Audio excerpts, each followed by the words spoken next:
Alright, here we go. England versus Tunisia. It should be on paper an easy win for the English side, but history has shown that England has not had the best performances in the World Cup as of late. Since 1990, they have not made the Final Four. In fact, in the Brazilian World Cup, the last World Cup, they failed to get a single win out of the group stage and were eliminated in the first round. Tunisia, this is their 5th World Cup. They have not ever qualified out of the group stage in this, so they're going to be looking to turn things around. So anything can happen. If you've been watching the World Cup, you know Germany and Mexico was a Mexican victory over Germany, which was absolutely unbelievable. Argentina tied a country of 300,000 people in Iceland, so when we see this game, it's going to be very interesting. I feel that England probably has the team and has the squad to get a victory over Tunisia, but we'll find out what's going to happen. So make sure you download Ultimate Fan Live. It's in the description below so you can draft along with us. We're going to break down some of the key players that are going to be the difference for England today, because Harry Kane, he's done it in the Premier League. He was almost the top scorer.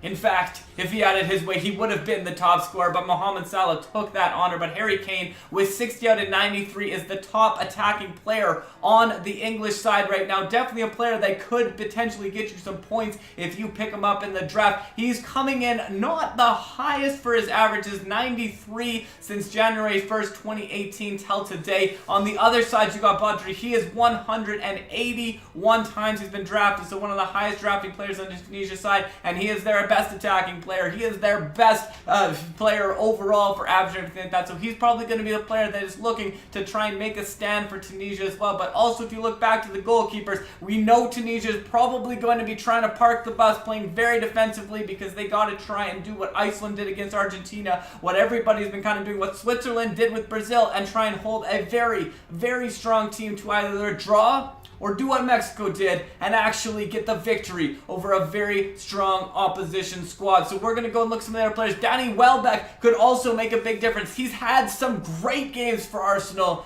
and some not so good games for Arsenal. So if tomorrow is his day on, he could potentially get some major points for England in that one. He right now is coming at 55 of 98 for his attacking points, coming in at 98 for his average on points as well. Jesse Lingard, 108 points overall. Jesse Lingard, another player that could get you a lot of points this one, 108 points. And if Lingard is on his game, he could get some major points for the English side. Fabian Delph, another player, the highest attacking, or the highest overall average for all of England across this one since January 1st with 129 points. So no player really over the top for either side in terms of points, but just a lot of players that can do a lot of good things for their squad. So we got Alexander-Arnold as well.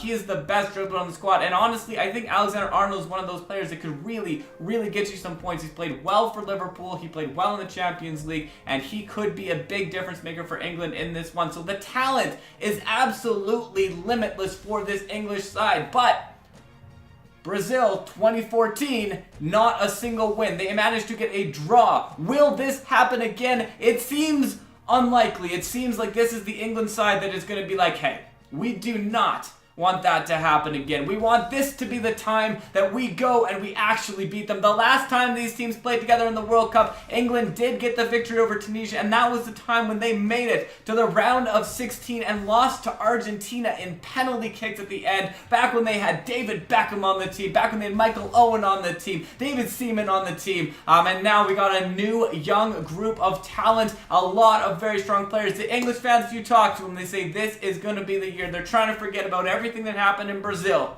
and they're moving forward to this one. So will it be England's day? I believe so. I believe England will come out strong, but I don't know. Anything could happen in the World Cup, and Harry Kane is going to be a big impact on that. Jesse Lingard is going to be a big impact on that. Gary Cahill with his 102 average as well will be a big part of that as well. It'll be interesting to see who starts in net for them, because Pickford, if you look at the UFL score, he is the highest scoring player for them, 94 as his average. So the highest scoring goalkeeper for them is Pickford, but he hasn't been playing a lot in the friendly matches. So will he start for them or will he not? It'll be an interesting thing, but if he does, he could be a good person to pick up some points on. I don't know how many shots, though, Tunisia will be able to put on goal in return. So there you go. We got our starting players. We got all our top talent in this one. Either way, it's going to be a fun match, as they all are in this World Cup. I I am excited to see what's happening. What I want you to do right now, comment who you think is going to be the victorious in this match. Comment your username down below. Smash that like on this video, because what we're going to do, we're going to give away 2,000 coins in game on Ultimate Fan Live to one lucky commenter who puts their username in the comments below. So thank you for checking this out and stopping by. Get ready for the World Cup match